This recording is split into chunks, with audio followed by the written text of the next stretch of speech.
اللہ تعالیٰ بہت بڑا عادل ہے، وہ اس وقت تک کسی کو عذاب نہیں دے گا جب تک رسالت کی حجت قائم نہ ہو جائے اور یہ ثابت نہ ہو جائے کہ اس نے اس حجت کے ساتھ دشمنی کا مظاہرہ کیا۔ رہا وہ شخص جس نے رسالت کے سامنے اپنے آپ کو جھکا دیا یا اس کے پاس وہ حجت پہنچی ہی نہیں، تو اللہ تعالیٰ ایسے شخص کو عذاب نہیں دے گا۔ اس آیت سے یہ استدلال کیا جاتا ہے کہ اللہ تعالیٰ اہل فترات یعنی اس زمانے یا علاقے کے لوگ جن تک نبوت نہیں پہنچی اور مشرکین کے بچوں کو عذاب نہیں دے گا جب تک کہ ان کی طرف رسول نہ بھیج لے، کیونکہ وہ ظلم سے پاک ہے۔ وَإِذْ أَرَدْنَا، اور جب ہم ارادہ کرتے ہیں، ان نہلکا قریۃً، کہ ہم کسی بستی کو ہلاک کر دیں، امرنا، حکم دیتے ہیں ہم، مترفیہا، اس کے خوشحال لوگوں کو، ففسقوا فیہا، چنانچہ وہ اس میں نافرمانی کرتے ہیں، فحقا، تو ثابت ہو جاتی ہے، علیہ القول، اس پر بات، فدمرناہا، تو تباہ کر دیتے ہیں ہم اسے، تدمیرا، بری طرح تباہ کرنا۔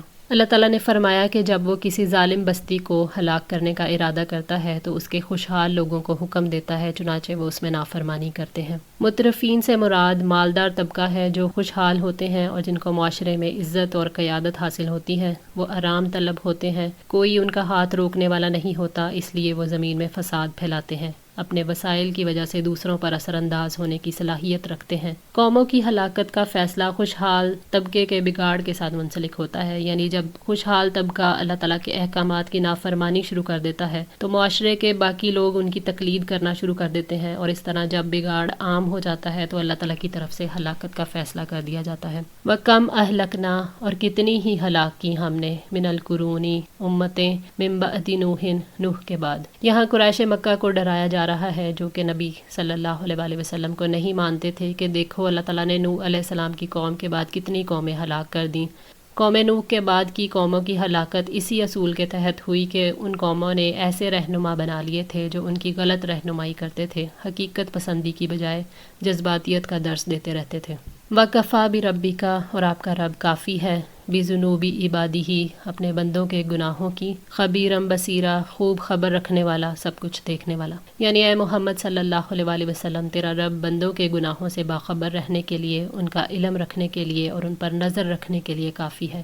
اس سے آپ کی قوم کے مشرکوں کا حال چھپا ہوا نہیں ہے۔ اللہ تعالیٰ سے زمین میں یا آسمان میں چھوٹا یا بڑا کوئی ذرہ چھپ کر نہیں رہ سکتا، اس لیے بندوں کو اس سے ظلم کا کوئی خوف نہیں ہونا چاہیے۔ اللہ تعالیٰ ہر ایک کو اس کے اعمال کے مطابق بدلہ دیتا ہے۔ اللہ تعالیٰ کے خبیر اور بصیر ہونے سے انسان کو یہ شعور دلایا گیا ہے کہ اللہ تعالیٰ گناہوں کی خبر رکھتا ہے، ان کو دیکھتا ہے، لہٰذا حساب کتاب ضرور لے گا۔ من کانا یریدو، جو کوئی چاہتا ہے، العاجلۃ، جلدی ملنے والی چیز کو، عجلنا لہ فیہا، جلد دے دیتے ہیں ہم اسے اس میں سے، ما نشاء، جو ہم چاہتے ہیں، لمن نریدو، جس کے لیے ہم چاہتے ہیں، ثم جعلنا لہ جہنم، پھر بنا دیتے ہیں ہم اس کے لیے جہنم کو، یصلاھا، وہ جائے گا اس میں، مذموماً، مذمت کیا ہوا، مدحورا، رحمت سے دور کیا ہوا۔ یعنی جو دنیا کا طلبگار ہے اس کی بھی وہی خواہش پوری ہوتی ہے، جو اللہ تعالیٰ چاہتا ہے اس کی خواہش کو بھی اللہ تعالیٰ جس قدر چاہتا ہے پوری کرتا ہے۔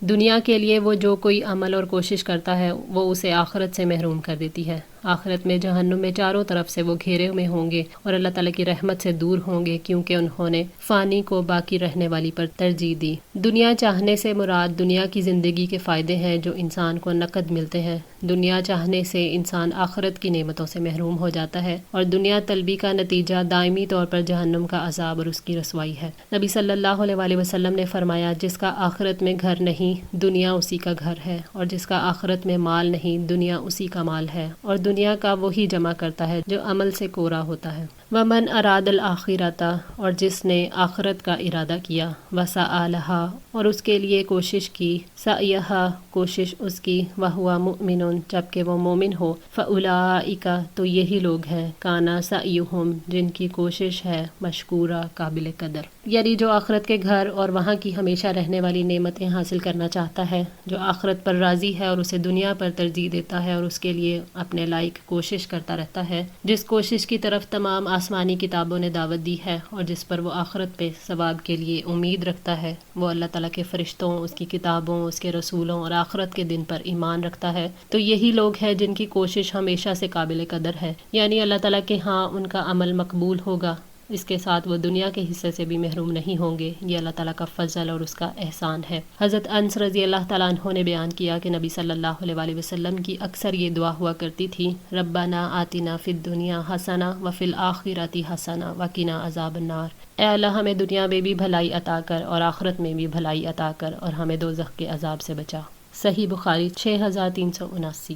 نبی صلی اللہ علیہ وآلہ وسلم نے فرمایا، دو نعمتیں ایسی ہیں کہ ان کے بارے میں اکثر لوگ خسارے میں ہیں، ایک صحت اور فرصت۔ صحیح بخاری۔ اس حدیث کے معنی یہ ہے کہ انسان کو دو نعمتیں عطا کی جاتی ہیں لیکن وہ ان سے فائدہ نہیں اٹھا پاتا، اور جب وہ چلی جاتی ہیں تب ان کی قدر کو پہچانتا ہے۔ کلن نمدو، ہر ایک کو ہم مدد دیتے ہیں، ہؤلائی، ان کو بھی، وہؤلائی، اور ان کو بھی، من عطاء ربک، عطا میں سے آپ کے رب کی، وما کان عطاء ربک محظورا، اور آپ کے رب کی عطا کو کبھی روکا نہیں گیا۔ اللہ تعالیٰ دنیا کے طلبگار کو بھی دیتے ہیں اور آخرت کے طلبگار کو بھی، وہ ہر ایک کی مدد فرماتے ہیں، ہر ایک کی صلاحیت کے مطابق یا ان کی کوشش کے مطابق اور نیت کے مطابق دین اور دنیا کو عطا کرتے ہیں۔ اللہ تعالیٰ کے ارادے کو کوئی بدل نہیں سکتا، نہ کوئی اس کے حکم کو ٹال سکتا ہے اور نہ ہی کوئی اس کے انعام کو روک سکتا ہے۔ اللہ تعالیٰ کی عطا کسی کے لیے بھی ممنوع نہیں ہے۔ دنیا یا آخرت میں کامیابی اللہ تعالیٰ کے فراہم کردہ موقعوں اور انتظامات کی وجہ سے ہی نصیب ہوتی ہے۔